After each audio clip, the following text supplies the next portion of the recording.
we are going to democratize the way electricity is done in Jamaica, and we are going to give you the power through a lot of the new technologies, especially solar, to generate your own electricity. And then JPSO can come to you and offer to buy power from you after we win.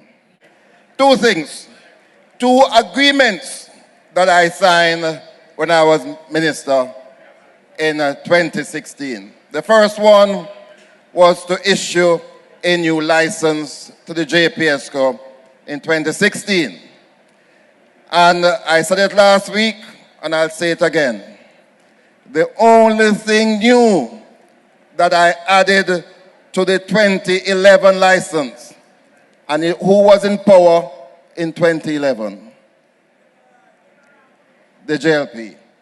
The only things that I added were, one, to give the Jamaican consumer greater power over how they are treated by the JPSCO.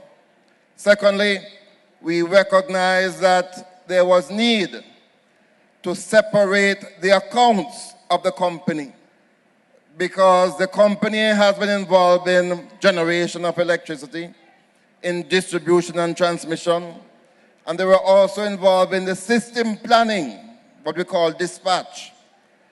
And in that 2016 agreement, it was mandated, but nothing has happened since that time because there was a change in government.